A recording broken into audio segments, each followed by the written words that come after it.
Frères et sœurs congolais, lorsque je suis arrivé au pouvoir, le pays était dans une situation de crise. À la suite d'une longue période d'instabilité politique et d'incertitude, l'élection présidentielle qui a consacré notre victoire, votre victoire, continue de susciter beaucoup d'espoir partout dans notre pays et même au-delà de nos frontières. Le jour de mon investiture, je vous ai bien entendu me rappeler « Félix, Papa alobaki, le peuple d'abord ». Les défis de notre pays sont immenses. Les problèmes sont multiples, mais il n'est pas impossible d'y remédier et de commencer ainsi à changer les choses, à changer notre mode de vie en société. Pour engager le changement, dans le contexte politique particulier de la période après l'investiture, nous avons commencé à travailler avec les moyens à notre disposition. Pourquoi ? Parce que face au désir ardent de changement immédiat qui traverse tout le pays, nous avions décidé de ne pas croiser les bras en spectateurs passifs. Pourquoi ? Parce que quand on veut changer les choses, on n'attend pas de réunir toutes les meilleures conditions. Nous avons lancé le programme des 100 jours. Ce programme ne va sûrement pas résoudre tous nos problèmes en quelques mois, mais il est un début de solution. Nous avons commencé à doter nos villes de certaines infrastructures routières et d'apporter les réponses dans la production agro-industrielle ainsi que dans le domaine de la santé et dans bien d'autres. Nous avons ouvert plusieurs chantiers un peu partout. Ces chantiers, une fois finalisés, vont soulager déjà quelques-uns de nos problèmes.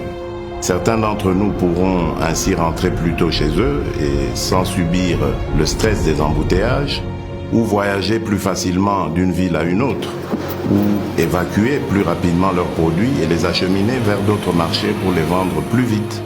D'autres vont enfin avoir accès à l'éclairage public, à l'électricité, à l'eau dans leurs habitations. Le programme des 100 jours nous donne la preuve que par notre volonté, seuls nous pouvons trouver des solutions à nos propres problèmes et surtout apporter des changements positifs à notre cher pays. Le grand changement que nous attendons, le changement que vous souhaitez, ne sera possible que si chacun de nous tous, Congolaises et Congolais, adopte la même attitude responsable face aux problèmes et défis qui sont les siens, qui sont les nôtres. Le vrai changement commence par chacun et chacune d'entre nous. Nous devons changer et incarner le changement partout où nous sommes pour que le pays évolue. Aussi petit soit l'impact de l'action que vous pouvez prendre là où vous êtes, elle reste importante pour atteindre l'objectif, le changement. À ceux qui sont responsables de la gestion des affaires publiques, le premier signe visible du changement sera celui de votre comportement, de votre compétence dans la gestion de la mission qui vous est confiée par le peuple congolais. Nous sommes au service exclusif des Congolaises et des Congolais. Sachons désormais travailler pour le changement de notre pays. Mes chers compatriotes, chers frères et sœurs, je rêve d'un Congo meilleur.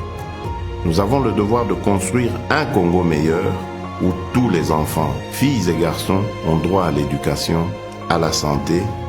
Un Congo où aucun enfant ne dort dans la rue ni ne meurt de faim. Un Congo où toute personne orpheline, veuve, vulnérable ou vivant avec handicap est accompagnée par les institutions de l'État. Un Congo débarrassé de la haine et du tribalisme. Un Congo où nos femmes ne sont plus violées tous les jours. Un Congo où il n'y a plus de guerre. Un Congo où il n'y a pas une province contre une autre province.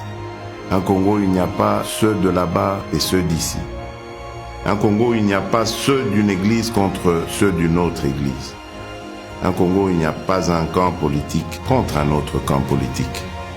Je veux un Congo où il n'y a qu'un seul camp, le camp des Congolais unis et fiers de notre riche diversité. Un Congo de changement des mentalités. Nous avons le devoir de porter le grand rêve et de redonner de la grandeur à notre pays.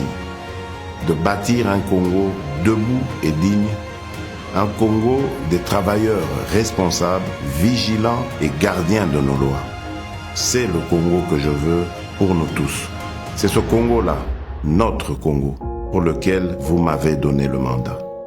Ce Congo est possible si nous acceptons de changer dès à présent. Oui, ce Congo est possible.